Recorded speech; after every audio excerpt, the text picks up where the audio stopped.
श्री कृष्ण। हरे कृष्ण। माता जी दंडवत करना।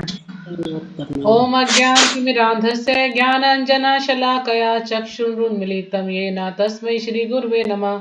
श्रीचैतन्यमनोभीष्टं स्थापितं येन भूतले स्वं रूपदा मह्यं ददाति स्वपदान्तिकं। वन्देऽहं श्रीगुरो श्रीयुतपदकमलं श्रीगुरून् वैष्णवांश्च श्रीरूपं साग्रजातं सहगं रघुनाथं तं सजीवं साद्वैतं सावधूतं परिजनसहितं कृष्णचैतन्यदेवम् श्री राधा कृष्ण पादान सहगण ललिता श्री विशाखान्वितांश्च हे कृष्णा करुणा सिंधु दीन बंधु जगतपते गोपेश गोपिका कांत राधा कांत नमस्तुते। तप्त कांचन गौरांगी राधे वृंदावनेश्वरी वृषभानुसुते देवी प्रणमामि हरिप्रिये। वाञ्छाकल्पतरुभ्यश्च कृपा सिंधुभ्य एव च पतितानां पावनेभ्यो वैष्णवेभ्यो नमो नमः। जय श्री कृष्णा चैतन्य प्रभु नित्यानंदा श्री अद्वैत गदाधर शिवासादि गौर भक्तवृंदा। हरे कृष्णा कृष्णा कृष्णा हरे हरे हरे राम राम राम हरे हरे। नमो विष्णुपदाय कृष्णाय भूतले श्रीमते गोपाल स्वामी नाम से सुखदेव और वाणी प्रचार से।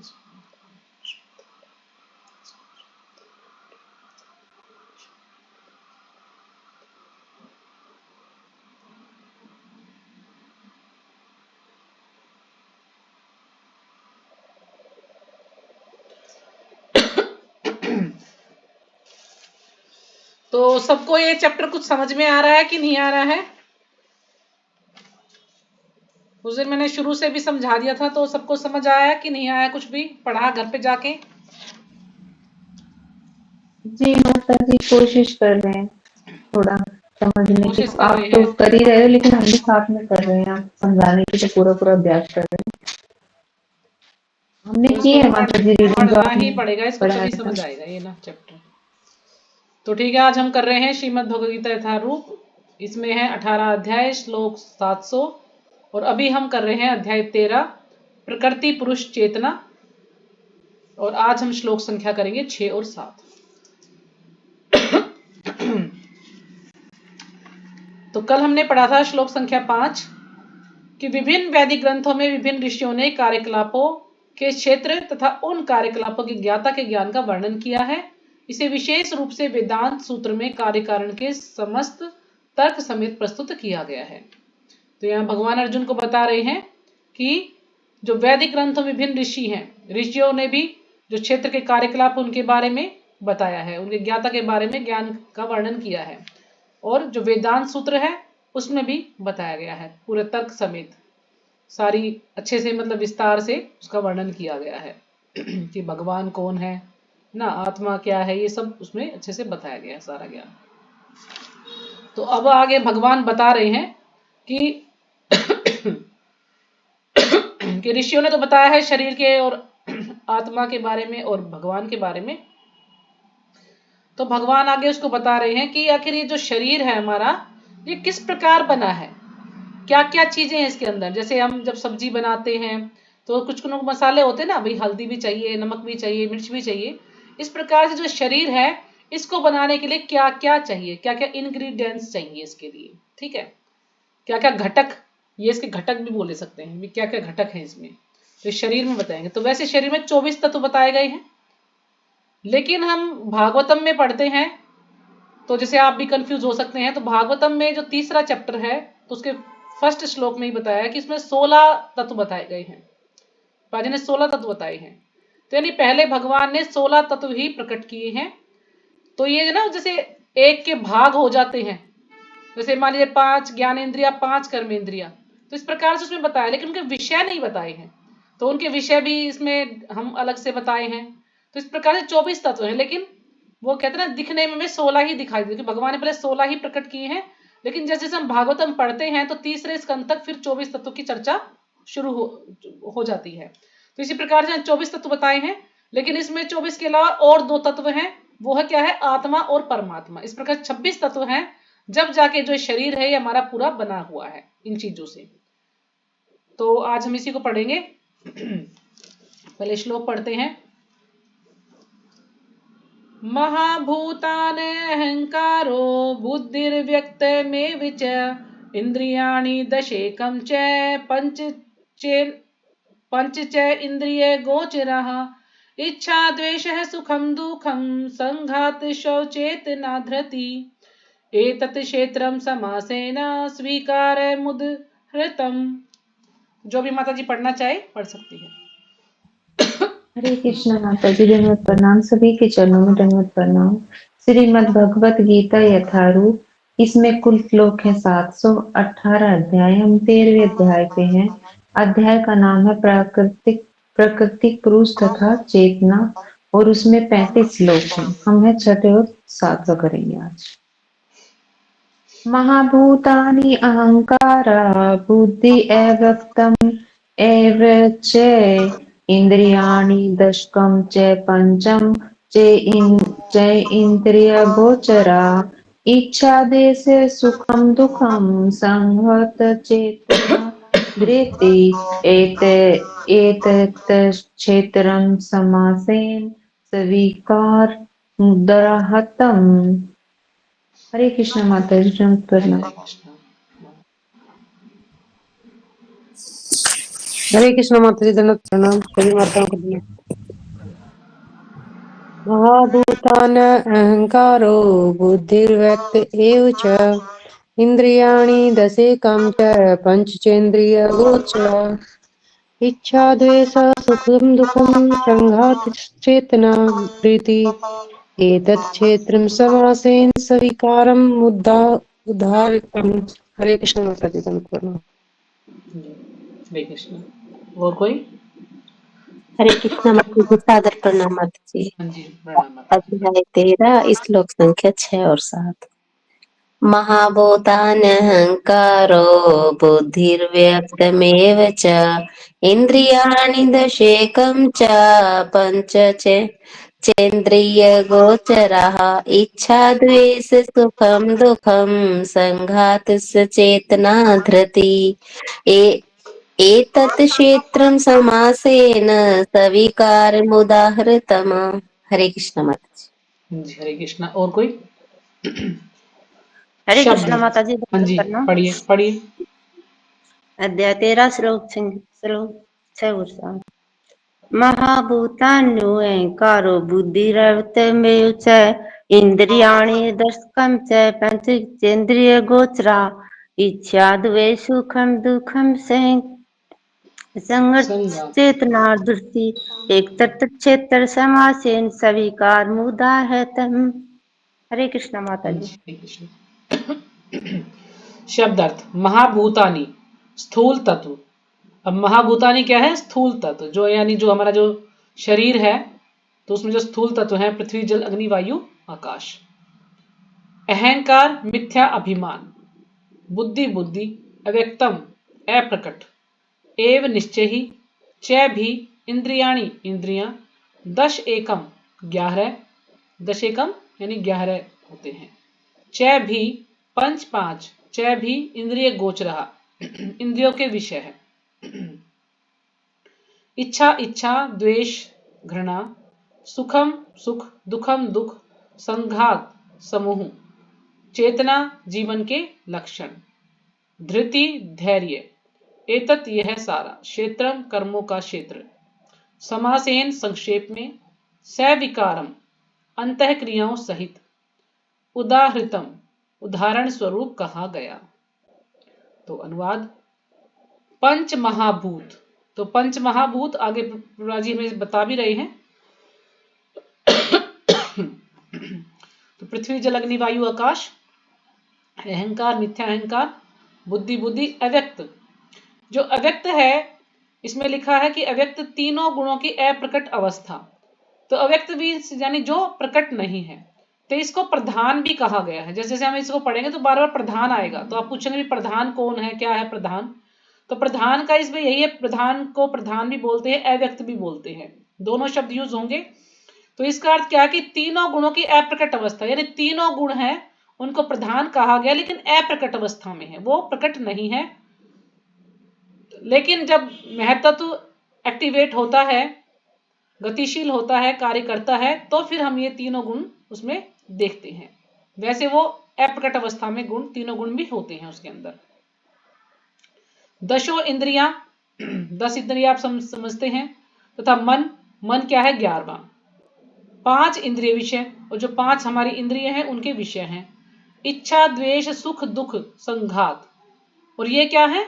ये कुछ विकार हैं, कुछ परिवर्तन है ना। शरीर में हम हैं तो आत्मा कभी इच्छा करती है, कभी हमें किसी से ईर्ष्या होती है, कभी किसी से द्वेष करते हैं, कभी हम सुख का अनुभव करते हैं, कभी दुख का अनुभव करते हैं। तो ये विकार हैं, इनको परिवर्तन भी कहा जा सकता है। तो जीवन के लक्षण तथा धैर्य, इन सबको संक्षेप में कर्म का क्षेत्र तथा उसकी अंतःक्रिया यानी विकार कहा जाता है।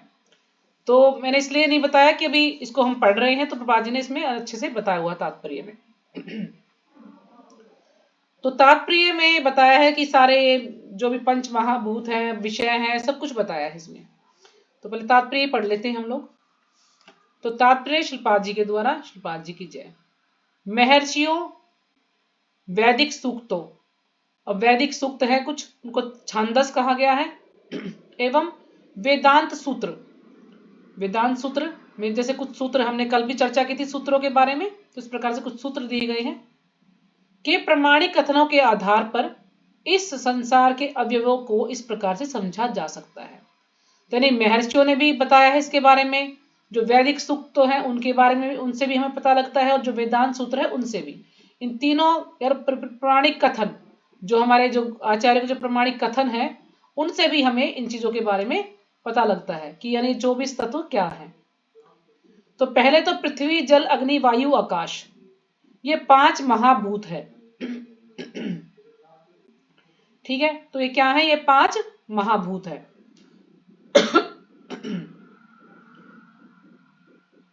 फिर अहंकार, बुद्धि तथा तीनों गुणों की अव्यक्त अवस्था मानी जाती है। तो हम ऐसे कहते हैं ना कि मन, बुद्धि, अहंकार।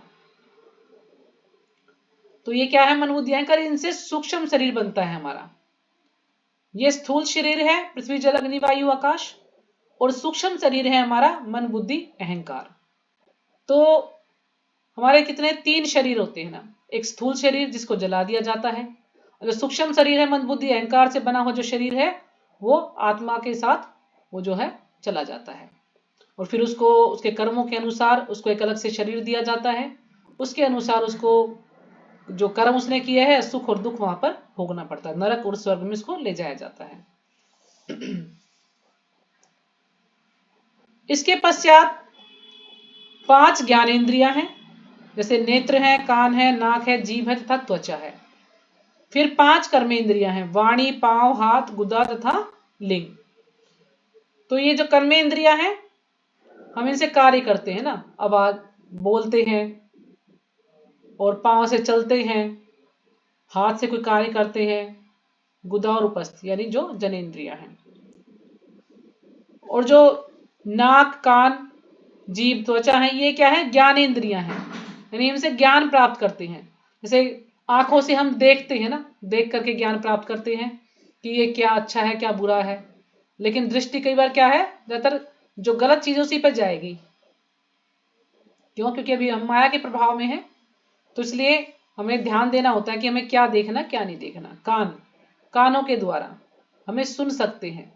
इसमें जो कान है वो सबसे फर्स्ट नंबर पे बताई गई है, क्योंकि कान एक ऐसा हमारी इंद्री है कि कान यदि हमारी तबीयत भी खराब है, हम आराम पड़े हैं, बिल्कुल हिल डुल नहीं सकते हैं, लेकिन जो कान है वो हमेशा एक्टिव रहते हैं। कान से हम कुछ भी सुन सकते हैं, है ना। कुछ भी आवाज हुई तो एकदम से हम देखते हैं, हाँ भाई कुछ हुआ, कुछ शोर हुआ। तो नहीं, कान हमारे हमेशा एक्टिव। हम नींद में भी हैं, गहरी नींद में सो रहे हैं, लेकिन जैसे भी कुछ आवाज होगी तो हमें एकदम से तुरंत पता लग जाएगी, हाँ कुछ गिरा या कुछ टूटा। नाक से भी हमें क्या है, अच्छी चीजों को सूंघना चाहिए, लेकिन अभी जगह जगह कुछ ऐसा वातावरण है, मान लीजिए कहीं से निकल रहे तो बदबू आ रही, तो वो भी सूंघने में आती है। जीभ, जीभ से हम स्वाद ले सकते हैं, है ना, कोई भी खाने का अच्छा स्वाद। लेकिन जो प्याज लहसन खाएंगे तो प्याज लहसन में ही स्वाद आएगा, लेकिन हम लोग प्याज लहसन नहीं खाते तो हमें उसमें से बदबू आएगी, है ना, हमें उसमें से कोई टेस्ट नहीं आएगा, हम खाएंगे ही नहीं उसको। लेकिन हम जो भगवान का प्रसाद पाते हैं तो वो हमें बड़ा अच्छा लगता है। त्वचा, अब जो त्वचा है उससे हमें पता लगता है, जैसे हम भक्तों से मिलते हैं तो हम स्पर्श करते हैं उनका, इस प्रकार से हम भक्तों से स्पर्श करें तो ये हमारी त्वचा है। तो ये यानी इनसे हमें ज्ञान प्राप्त होता है ना, हमारे शरीर में क्या चल रहा है, क्या नहीं चल रहा, हमें क्या देखना है, क्या नहीं देखना है, सब इनसे हम ज्ञान प्राप्त करते हैं। तब इन इंद्रियों के ऊपर मन होता है। तो ये 10 इंद्रियां हैं, इनके ऊपर होता है मन। अब मन के द्वारा ही सारे कार्य होते हैं ना, कि हमारा मन करेगा कि हम अच्छा देखें, मन करेगा कि बुरा देखें, है ना। मन करता है आज मेरा अच्छा खाने का मन है, आज मेरा मन है फिल्म देखने का मन है, आज मेरा मन है कि मैं कीर्तन सुनना चाहती हूँ, आज मेरा मन ये। तो मन के द्वारा ही सारे कार्य होते हैं। तो भगवान कहते हैं ना कि सभी इंद्रियों में मैं कौन हूं? मन हूं। अगर हम कुछ खाना चाहते हैं तो अगर भगवान चाहेंगे तो हम खा पाएंगे उस चीज को, अगर भगवान नहीं चाहेंगे तो हम उसको नहीं खा पाएंगे। कहते हैं ना दाने दाने पे लिखा है खाने वाले का नाम। तो अगर भगवान की इच्छा होगी तभी हम कुछ खा सकते हैं, हम भोग कर सकते हैं। तो तब इन इंद्रियों के ऊपर मन होता है, जो भीतर रहने के कारण अंतः इंद्रिय कहा जा सकता है, जो कि हमारे अंदर है, भीतर रहने के कारण अंतः इंद्रिय कहा जाता है। इस प्रकार मन समेत कुल 11 इंद्रियां होती हैं। फिर इन इंद्रियों के 5 विषय हैं। अब जो ये इंद्रियां हैं, इनके 5 विषय हैं। तो क्या विषय है? गंध। तो गंध नाक के द्वारा क्या सूंघते हैं, स्वाद जीभ के द्वारा, ये जीभ का विषय है, रूप आंखों के द्वारा, और स्पर्श त्वचा के द्वारा, और ध्वनि कानों के द्वारा। तो ये कानों का विषय है, ये ध्वनि। इस प्रकार से ये अलग अलग विषय हैं हमारे। इस तरह इन 24 तत्वों का समूह कार्य क्षेत्र कहलाता है। तो जो 24 तत्वों का जो समूह है, इसको कार्य क्षेत्र कहा गया है। यानी इसको क्या कहा गया है? इसको शरीर कहा गया है, जो कि 24 तत्वों से बना है।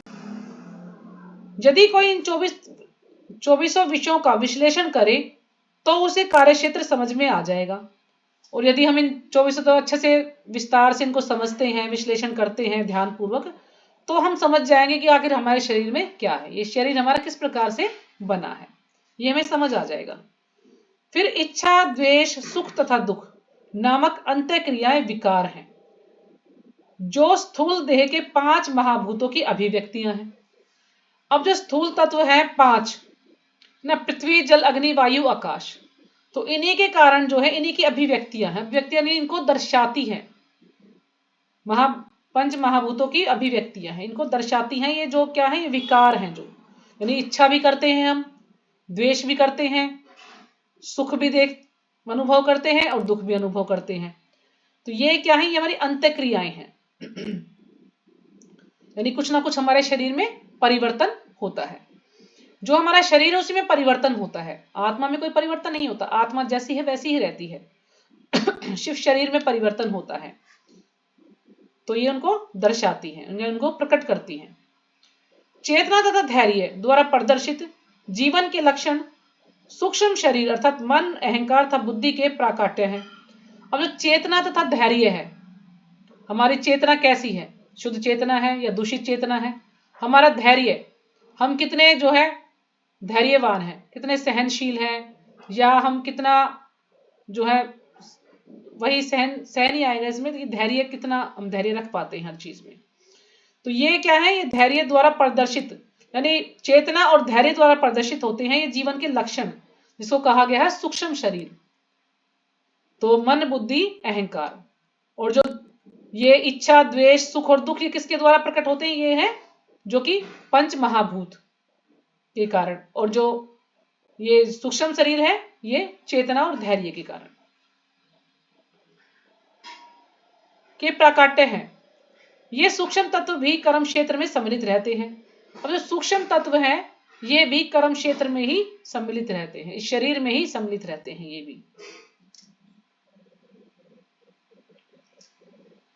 पंच महाभूत अहंकार की स्थूल अभिव्यक्ति है। पंच महाभूत अहंकार की स्थूल अभिव्यक्ति है, यानी स्थूल क्या? नहीं, जड़ अभिव्यक्ति है, यानी जो उसको प्रकट करती है। अब जो अहंकार है, अब अहंकार दिखाई नहीं देता, लेकिन अहंकार होता है सबके अंदर। अब वो मिथ्या अहंकार भी होता है और एक अच्छा अहंकार भी होता है, दोनों प्रकार के अहंकार होते हैं। जो अच्छा अहंकार है कि मैं भगवान का भक्त बनने का प्रयास कर रहा हूं, और एक कि मैं तो बहुत बड़ा भक्त हूं, ये अहंकार हो गया, है ना, या ये सब कुछ जो भी कुछ है ये सब कुछ मैंने अपने दम पे बनाया है, ये अहंकार हो गया। तो हमें अहंकार होना चाहिए कि हम भगवान के भक्त बनने का प्रयास कर रहे हैं, या हम भगवान के एक तुच्छ भक्त हैं। तो अहंकार यानी सबके अंदर अहंकार होता है, लेकिन वो माता जी, अच्छा। हरे कृष्णा माता जी, एक बार मन का बताना।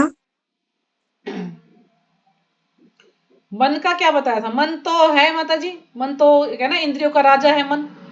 मन के द्वारा तो सारे कार्य होते हैं ना। अब मन, भगवान कहते हैं ना कि सभी इंद्रियों में मन मैं हूं। हमने जब अच्छा 10वां माता चैप्टर जी, पढ़ा था उसमें भगवान बता रहे थे ना, तो मन के द्वारा ही सारे कार्य होते हैं। अब मन ही हमारा है ना, अगर हम मन सही से कार्य कर रहे हैं तो मन हमारा बहुत बड़ा शत्रु भी बन सकता है, अगर अच्छे से कार्य नहीं कर रहे तो, और मन हमारा बहुत बड़ा मित्र भी बन सकता है। तो ये क्या, हमें जो है इस मन को कंट्रोल में करना है। कहते हैं ना, जब हम जप करते हैं तो मन बड़ा भागता है इधर उधर, कुछ कुछ उसके दिमाग में चलता रहता है, जो चीजें हमें कभी याद नहीं आती वो जप के समय याद आएंगी। मन बड़ा भागता है जप के समय। तो हमें क्या है कि मन को बार बार खींच के लाना है जप में, कि अभी तू थोड़ी देर बैठ जा, मैं जप कर लूं, उसके बाद जो तू कहेगा वो मैं करूं। जैसे छोटा बच्चा परेशान करता है ना, छोटे बच्चे को कहते हैं कि अब कुछ कुछ मांगता है तो उसको माँ यही कहती है ना, बेटा अभी रुक जा, मैं थोड़ा सा एक काम कर लूं फिर मैं तेरी इच्छा पूरी करूंगी। तो इस प्रकार से मन को भी हमें एक बच्चे की तरह से समझाना है, क्योंकि मन बड़ा परेशान करता है हमें जब हम जप करते हैं खासकर। तो मन के द्वारा ही सारे कार्य होते हैं। मेरा मन कर रहा है कि मैं ये कार्य करूं, मन कर रहा है मैं ये चीज खाऊं या ये चीज पहनूं या मैं वहां जाऊं, है ना। अब मन ये तो सही है, लेकिन कई बार मन गलत भी करता है कि चलो फिल्म देखने चलते हैं, आज तो हम ये जो है वहां पर घूमने चलते हैं। तो मन का बड़ा रोल है, तो इसलिए मन को कंट्रोल करना जरूरी है। और मन कब कंट्रोल होगा हमारा? जब हमारी इंद्रियां हमारे वश में होंगी। तो मन को कंट्रोल करने का एक ही उपाय है कि उसको भगवान की भक्ति में लगाएंगे तो मन कंट्रोल होगा, नहीं तो मन कंट्रोल नहीं होगा। मन के द्वारा ही तो इंसान जो भी गलत कार्य करता है मन के द्वारा ही करता है ना। मन कहता है चल ये व्यक्ति ऐसा है, इसको मार दे, तो हम मार देते हैं। मन कहेगा नहीं नहीं बहुत अच्छा है, तो हम उसके हिसाब से उसके साथ जो है व्यवहार करते हैं। तो मन का सबसे बड़ा रोल है। तो मन को कंट्रोल करने का एक ही उपाय है कि मन को हम जबरदस्ती कंट्रोल नहीं करते। जैसे अर्जुन भी कहता है ना कि भगवान मैं वायु को कंट्रोल कर सकता हूं लेकिन मन को कंट्रोल नहीं कर सकता। तो भगवान उसको यही जवाब देते हैं कि क्या करना है, मन को कंट्रोल कर बार बार अभ्यास करना है। अभ्यास करेंगे तो मन को कंट्रोल कर पाएंगे, और मन को कंट्रोल करने का सबसे अच्छा उपाय इसको भक्ति में लगाया जाए। जब हमारी सारी इंद्रियां भगवान की भक्ति में लगी रहेंगी, भगवान की सेवा में लगी रहेंगी, तो अपने आप ही हमारे वश में हो जाएंगी और मन जो है हमारा बहुत अच्छा मित्र बन जाएगा। तो पंच महाभूत अहंकार की स्थूल अभिव्यक्ति है जो अहंकार की मूल अवस्था को ही प्रदर्शित करती है। तो जो अहंकार की मूल अवस्था है उसको ही प्रदर्शित करती है, जिसे भौतिकवादी बोध या तामस बुद्धि कहा जाता है। तो ये क्या है? भौतिकवादी बोध, हमें ना भौतिकता का ही अनुभव होता है। तामस बुद्धि कहा जाता है। तामस बुद्धि यानी ये जो 3 गुणों से जो तमोगुण होता है उसको कहा जाता है तामस बुद्धि। यानी गुणों के अनुसार पता लगता है कि हमारी बुद्धि कैसी है, या हम अब कौन से गुण में है, रजोगुण में है, सतोगुण में है या तमोगुण में है। तो यह और आगे प्रकृति के तीनों गुणों की अप्रकट अवस्था की सूचक है। तो ये जो प्रकृति के तीनों गुण है उसकी अप्रकट अवस्था को भी सूचित करती है, सूचक है, मतलब उसका संकेत है। प्रकृति के अव्यक्त गुणों को प्रधान कहा जाता है। तो बताया ना प्रभा जी ने कि प्रकृति के अव्यक्त गुणों को, यानी जो 3 गुण है ये दिखाई नहीं देते लेकिन ये 3 गुण होते हैं जब वो महातत्व एक्टिवेट होता है तो उसमें इसको प्रधान कहा जाता है। तो अव्यक्त भी कह सकते हैं, प्रधान भी कह सकते हैं। तो जैसे इसको ऐसे भी समझ सकते हैं, मान लीजिए हम कोई सब्जी बना रहे हैं, तो सब्जी में हमने छोंक लगा दिया, राई का, जीरे का या राई का, अजवाइन का, कोई भी छोंक लगा दिया। अब सब्जी तो बन गई है, लेकिन हम सब्जी में जब उसको खाएंगे क्या हमें वो दिखाई देता है? मान लीजिए अजवाइन है, राई कभी दिखाई देती है? नहीं दिखाई देती, क्योंकि वो बड़ी सूक्ष्म है, बड़ी छोटी है। हमें तो जो सब्जी है वो दिखाई देती है। तो इस प्रकार से ये जो चीजें है ना कुछ सूक्ष्म है, अहंकार है, या जो इच्छा द्वेष सुख दुख बताया है, ये सब सूक्ष्म है लेकिन हमें दिखाई नहीं देते, लेकिन वास्तव में है। अब जैसे आत्मा इतनी सूक्ष्म है कि आत्मा को कोई देख नहीं सकता, किसी लेंस के द्वारा भी इसको देखा नहीं जा सकता, लेकिन आत्मा होती है। तो हम ये तो नहीं कह सकते कि आत्मा नहीं है, हमें दिखाई तो देती नहीं, आत्मा है। तो जो चीज हमें दिखाई नहीं देती वो है, लेकिन सूक्ष्म, बिल्कुल उनको हम देख नहीं सकते। लेकिन आत्मा को हम कब देख सकते हैं? जैसे मैंने आपको बताया था, जब हम भगवान के शुद्ध भक्त बन जाते हैं और जब भगवान के धाम हम जाते हैं, जब हमारी मृत्यु होती है तो जो स्थूल शरीर इसको जला दिया जाता है, फिर सूक्ष्म शरीर और आत्मा के द्वारा हम जो है जाते हैं, अपने कर्मों के अनुसार अच्छे लोक में या बुरे लोक में जाएंगे। जब हमें, यदि हम भगवान के शुद्ध भक्त हैं, तो इस जो सूक्ष्म शरीर है ये भी छूट जाता है और हमारा जो चिन्मय शरीर है वो हमें प्राप्त होता है। तो हम आत्मा को देख पाते हैं जब हम भगवान के धाम जाते हैं। तो क्योंकि आत्मा का आंख नाक कान पूरा होता है, सब कुछ होता है, लेकिन हम देख नहीं सकते। यहाँ हम उसको जब देख पाएंगे जब हम भगवान के शुद्ध भक्त बनेंगे और भगवान के धाम जाते हैं, तो हम उसको देख पाते हैं। क्योंकि वहां हमारा ये भौतिक शरीर नहीं होता, हमारा वहां चिन्मय शरीर होता है, इसलिए वहां उसको देख पाएंगे हम। तो जो व्यक्ति इन 24 तत्वों को उनके विकारों समेत जानना चाहता है, उसे विस्तार से दर्शन का अध्ययन करना चाहिए। अगर हम 24 तत्वों को और उनके जो विकार हैं, जो कि परिवर्तन होते हैं हमारे शरीर में, उसको यदि देखना चाहते हैं तो उसके लिए हमें दर्शन का अध्ययन करना चाहिए। अब दर्शन क्या है? जो कि हमारा वेदांत सूत्र है। सबका अलग अलग दर्शन होता है, तो हमारा दर्शन क्या है? वेदांत सूत्र है जो, तो उनका हमें अच्छे से अध्ययन करना चाहिए, तो हम जान पाएंगे इन सब के बारे में। तो भगवत गीता में केवल सारांश दिया गया है। अब जो भगवत गीता है उसमें बिल्कुल थोड़ा सा सारांश दिया गया है। अगर विस्तार से हमें इसे जानना है तो हमें भागवतम पढ़ना होगा, चैतन्य चरितामृत पढ़ना होगा, वेदांत सूत्र को पढ़ना होगा, तो हम इसमें इसको जान पाएंगे। तो शरीर इन समस्त तत्वों की अभिव्यक्ति है। तो शरीर है जो, जितने भी तत्व हमने 24 तत्व गिनाए हैं, इन सब की अभिव्यक्ति है ना। शरीर के द्वारा ही ये सारे जो तत्व हैं हमें पता लगता है, क्योंकि हमारे शरीर के अंदर ही सारे तत्व हैं। तो शरीर इन समस्त तत्वों की अभिव्यक्ति है, यानी शरीर जो है सारे तत्वों को प्रकट करता है। अभिव्यक्ति यानी किसी चीज को प्रदर्शित करना या प्रकट करना। शरीर में 6 प्रकार के परिवर्तन होते हैं। तो ब्राज जी हम समझ जा रहे हैं कि 6 प्रकार के परिवर्तन होते हैं, शरीर में होते हैं, आत्मा में कोई परिवर्तन नहीं होता है। तो यह उत्पन्न होता है ना। सबसे पहले हमारा जन्म होता है, फिर थोड़ा सा बढ़ता है, थोड़े बड़े होते हैं, फिर टिकते हैं, थोड़े टिके रहते हैं, फिर संतान उत्पन्न करते हैं ना, फिर हमारी शादी हो जाती तो बच्चे उत्पन्न करते हैं।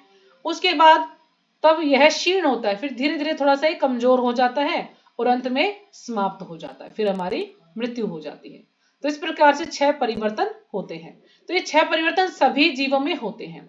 जितने भी जीव हैं, 84 लाख योनियां बताई हैं, तो जितने भी जीव हैं सब में ये 6 परिवर्तन होते हैं। जैसे जुगनू कह सकते हैं ना, जो जब लाइट जलती है तो उसमें कितने सारे आ जाते हैं ना, मच्छर भी बोलते हैं, जुगनू बोलते हैं उनको। तो उनकी उम्र बताई गई सिर्फ 3 घंटे की आयु होती है उनकी। 3 घंटे की आयु में उनका जन्म, मृत्यु, बाल बच्चे सब कुछ हो लेता है और वो मर भी जाते हैं। तो कितना कम समय है उनका। अतः क्षेत्र अस्थाई भौतिक वस्तु है। तो क्षेत्र है नहीं, शरीर क्या है? वो अस्थाई वस्तु है, वो स्थायी नहीं है। लेकिन क्षेत्र का ज्ञाता क्षेत्रज्ञ इससे भिन्न रहता है। लेकिन जो क्षेत्रज्ञ है, यानी जो आत्मा है, जो शरीर को जानने वाला है, वो इससे अलग रहता है, उसकी कभी मृत्यु नहीं होती। लेकिन जो शरीर है वो अस्थाई है, वो उसकी मृत्यु निश्चित है। तो अभी हम चार्ट निकालेंगे, जिसके पास भी है निकाल सकते हैं। तो चार्ट के द्वारा हम समझते हैं 24 तत्वों को, कि किस प्रकार से 24 तत्व जो है आते हैं। तो इसमें चार्ट में जैसे कि मैंने लिखा है जीव शक्ति, भगवान और योग माया, है ना। तो सबसे पहले हम देखते हैं कि महाविष्णु 2 दृष्टि से देखते हैं। महाविष्णु दृष्टिपात करते हैं किसके ऊपर?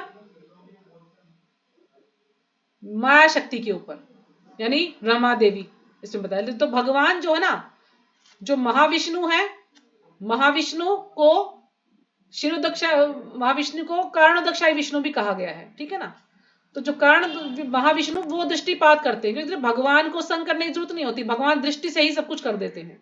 तो भगवान दृष्टिपात करते हैं माया देवी पर, और फिर शंभु को कहते हैं कि तुम सृष्टि करो अब। तो जीव शक्ति है, अब जीव शक्ति है, उसकी चेतना क्या है, दूषित चेतना है उसकी, तो ये दूसरी दृष्टि डालते हैं।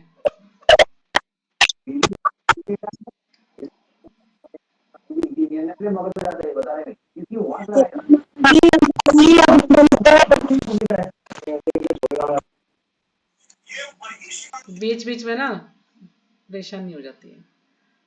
तो योग माया एक तो होती है महामाया और एक योग माया। तो जो महामाया है यानी दुर्गा देवी या माया शक्ति, अगर हम माया के चंगुल में फंसेंगे तो इस भौतिक संसार में लगे रहेंगे, लेकिन हम योग माया यानी हम योग माया की तरफ, भगवान की तरफ जाएंगे तो हम भगवान की भक्ति में लग जाएंगे। तो इस प्रकार से ये दो होती हैं, एक योग माया एक महामाया। तो यहां पर फिर भगवान जो है क्या करते हैं, काल शक्ति। काल शक्ति कौन है, शिव जी। तो भगवान पहली दृष्टि डालते हैं शिव जी, जिससे उत्पन्न होते हैं, यानी कहते हैं भगवान कुछ नहीं करते, भगवान दृष्टि करते हैं। जो दृष्टि है भगवान की वो क्या है, शिव जी है। तो शिव जी जो है दुर्गा देवी का संग करते हैं। तो पहली दृष्टि डाली उन्होंने शिव जी पर। तो शिव जी क्या करते हैं, प्रकृति पर। जो प्रकृति कौन है, माया देवी। तो शिव जी को कहते हैं कि भाई अब तुम जो है सृष्टि करो। तो यानी प्रकृति और शिव दोनों मिलकर के, दोनों का मिलन होता है, तो फिर वो सृष्टि की रचना करते हैं। फिर आता है जो महामाया है, उससे आता है प्रधान। महामाया से दो चीजें आती हैं, एक तो प्रधान है इसमें और दूसरा अविद्या। तो प्रधान क्या है, प्रधान भी आपको पता है 3 गुण, प्रधान के अंदर 3 गुण होते हैं अव्यक्त अवस्था में, लेकिन जो महत्व तो जैसे एक्टिवेट होगा तो फिर वो कार्य करते हैं, और उन गुणों के अनुसार ही हम सबको शरीर जो है दिए जाते हैं कि हम किस गुण में हैं या हमने क्या कर्म किए हैं, उसके अनुसार हमें शरीर मिलेगा। चाहे कुत्ते का मिले, इंसान का मिले, बिल्ली का, जैसे भी हमें कर्मों के अनुसार और गुण के अनुसार हमने किस गुण में शरीर का त्याग किया था, किस प्रकार से वो हमें मिलता है। तो ये है निष्क्रिय प्रकृति, यानी ये क्या है कि का विकृत रूप है अहंकार। यानी प्रधान के अंदर ही ना तीनों गुण, तो तीनों गुणों से ही क्या होता है, अहंकार इसमें बताया गया है। यानी हम रजोगुण में है, तमोगुण में है, या हम सतोगुण में है। इससे पता लगता है अहंकार जो है सूक्ष्म रूप में होता है। उसमें काल के संपर्क में आता है तो महत्व काल के संपर्क में आता है तो अहंकार उत्पन्न होता है। और ये अहंकार उत्पन्न कब होता है, अहंकार तो होता है लेकिन हमें दिखाई नहीं देता, लेकिन जब जो महत्व है वो काल के संपर्क में आता है, जब वो उस पर दृष्टिपात होता है तो फिर वो अहंकार जो है उससे उत्पन्न होता है। और दूसरी तरफ हम देखते हैं अविद्या। अविद्या क्या है, ये भौतिक ज्ञान, जो भौतिक ज्ञान है वो अविद्या है। तो जो ये तीनों गुण उत्पन्न होते हैं अविद्या से उत्पन्न होते हैं। यानी सतोगुण का संग करेंगे जिसको कहा गया है जड़ ज्ञान, रजोगुण का संग करेंगे उसको कहा गया कर्म, और फिर तमोगुण का संपर्क करेंगे तो फिर ये इस तमोगुण से सब कुछ उत्पन्न होता है। तो महत्व जो है काल के संपर्क में आया तो उसे अहंकार उत्पन्न हुआ, और जो अहंकार है अहंकार से विकार उत्पन्न होते हैं, अहंकार से विकार उत्पन्न होते हैं। यानी जो तमोगुण इसमें बताया गया है, तमोगुण, रजोगुण और सत्वगुण। तो वो देखते हैं कि हमारा अहंकार कैसा है, हमारा अहंकार अच्छा है या बुरा है, मिथ्या अहंकार है। तो जैसे कि अहंकार से ये तीनों चीजें उत्पन्न होती हैं। रजोगुण भी पहले होता है तमोगुण, सबसे पहले तमोगुण उत्पन्न होता है, फिर बाद में रजोगुण उत्पन्न होता है, और फिर बाद में सतोगुण उत्पन्न होता है। तो इस प्रकार से 3 गुण उससे उत्पन्न होते हैं अहंकार से। तो रजोगुण से उत्पन्न होते हैं, तो रजोगुण से क्या होगा, बुद्धि से विकार, यानी बुद्धि में परिवर्तन होगा हमारा। और जो तमोगुण है सबसे, जो इसमें बताया, तमोगुण से ही सब कुछ दिखाया गया है इसमें। तो सतोगुण से होता है क्या है, मन। सतोगुण का संग करने से विकार होता है, सतोगुण का संग करेंगे हम, यानी हम सतोगुण में रहेंगे तो मन उससे उत्पन्न होता है। फिर हमारा मन कैसा होगा, है ना, भक्ति में लगेगा या किसी और कार्य में लगेगा।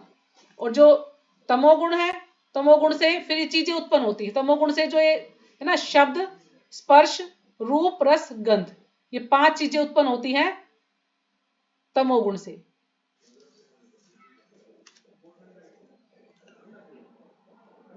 तो फिर जो रजोगुण हमने देखा था, तमोगुण से तो शब्द स्पर्श रूप रस गंध ये उत्पन्न होता है, और रजोगुण से 5 कर्मेंद्रियां और 5 ज्ञानेंद्रियां ये उत्पन्न होती हैं।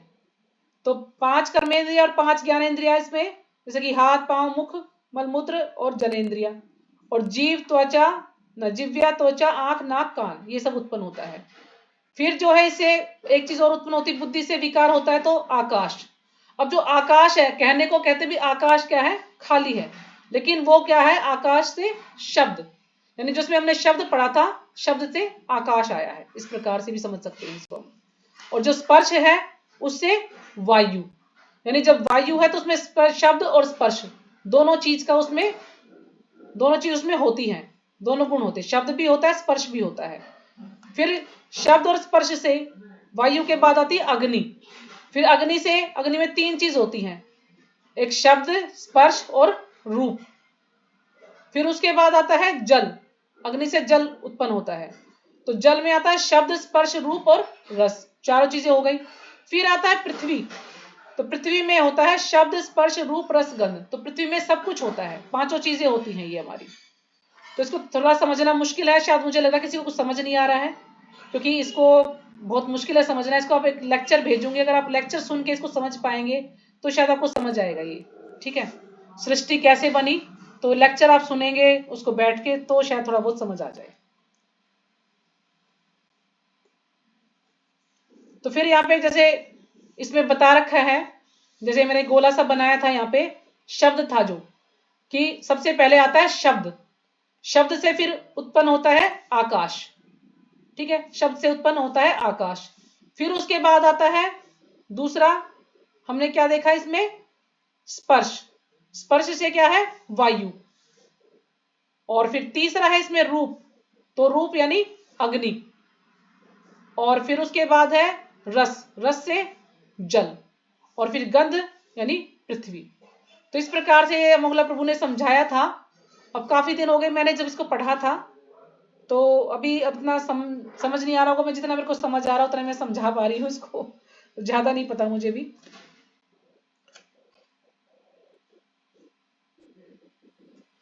तो यहाँ पे माता जी फिर, ये हाँ जी भी भेज देना। माता जी आवाज नहीं आ रही क्लियर, दोबारा से बोलिए। ना तो आप इतना ही समझ के रखो जितना इसमें बताया कि 5 तत्व ये ज्ञानेंद्रियां हैं, कर्मेंद्रियां हैं, ये आप इस चार्ट के चक्कर में मत पढ़ो, ठीक है ना, आप इसको इतना ही समझ सकते हैं आप, ठीक है। तो आपको सिर्फ इतना ध्यान रखना है कि जो 24 तत्व होते हैं हमारे शरीर में, और 2 आत्मा और परमात्मा। कोई आपसे पूछे तो यही है कि 26 तत्वों से बना हुआ है ये शरीर हमारा, है ना। ऐसे आप बता सकते हैं कि 5 ये हैं, 5 ये हैं, और 5 इनके विषय हैं, और जो है प्रधान है, प्रधान यानी तीनों गुणों की अप्रकट अवस्था, तीनों गुण होते हैं उनको प्रधान कहा जाता है। और क्या है इसमें, बस, और आत्मा और परमात्मा।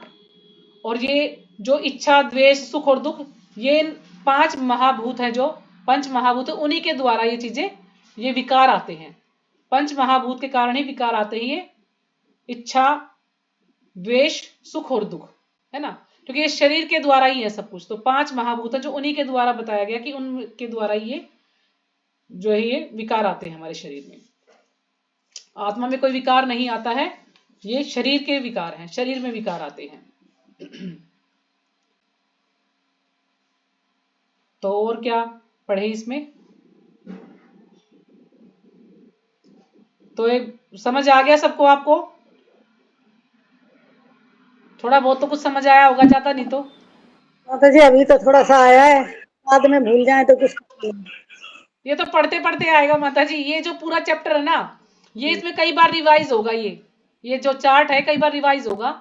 एक बार और इसको मैं अच्छे से पढ़ूंगी, मुझे भी काफी दिन हो गए ना पढ़े, मैंने पढ़ा नहीं इसको। और मैं आपको लेक्चर भी भेजती हूँ, मैंने शायद पहले भी भेजा था, पता नहीं, एक लेक्चर भेजती हूँ अभी, तो आप उसको सुनिएगा दिन में, क्योंकि उन प्रभु जी के पास तो चार्ट है। तो चार्ट के द्वारा वो समझा रहे हैं। अब मेरे पास तो चार्ट नहीं है, मैंने तो किताब उसमें से यूट्यूब से देख के ही थोड़ा बहुत बनाया है उसको, लेकिन वो उसमें समझा रहे तो अच्छे से समझा रहे हैं वो। तो जो ये शब्द जो मैंने आपको बताया ना, शब्द स्पर्श रूप रस गंध, ये इनको तन्मात्राएं भी बोला जाता है। तो पहले तन्मात्राएं उत्पन्न होती हैं, फिर बाद में ये 5 महाभूत हैं जो ये उत्पन्न होते हैं। तो पहले जैसे शब्द से आकाश, फिर स्पर्श से वायु, है ना, रूप से अग्नि, और जल से, जल किससे आया, रस स्वाद से, नहीं सांस रस से, हाँ रस से, और पृथ्वी गंध से। तो इस प्रकार से तन मात्राएं होती हैं, इनको तन मात्राएं बोले। पहले 5 ये तन मात्राएं आती हैं, उसके बाद फिर ये 5 महाभूत है, उसके बाद फिर ये 5 ज्ञानेंद्रिया, 5 कर्मेंद्रिया, और फिर आगे बढ़ते बढ़ते फिर ये सारी चीजें होती हैं। और जो विकार हैं, ये इस 5 महाभूतों के कारण ही विकार आते हैं हमारे शरीर में, जो कि विकार को हम परिवर्तन कहते हैं, परिवर्तन आते हैं, है ना। इस शरीर के कारण ही तो ये इच्छा है हमारी, कोई ना कोई इच्छा रहती है ना। किसी से हम द्वेष भी कर लेते हैं, कभी हम सुख का अनुभव करते हैं, कभी हम दुख का अनुभव करते हैं। तो ये सब क्या है, ये हमारे कर्मों के अनुसार है। हमारे कर्मों के अनुसार हमें सब कुछ शरीर मिलता है, उसी के अनुसार हमें भोगना पड़ता है। तो इसमें हम इसलिए तो कहते हैं ना कि भगवान की भक्ति में लग जाएंगे तो हम अच्छे से कार्य कर पाएंगे। हमें अच्छा सा, अब हम सब भगवान की भक्ति कर रहे हैं, ज्यादा नहीं तो थोड़ी बहुत कुछ तो कर ही रहे हैं ना। तो ये बिल्कुल निश्चित है कि हमें अगला जन्म, अगर हमें भक्ति पूरी नहीं हो पाती तो हमें अगला जन्म मनुष्य का ही मिलेगा, ताकि फिर हम अच्छे से भक्ति कर पाए, अपने आप को शुद्ध करके भगवान के धाम जा पाए।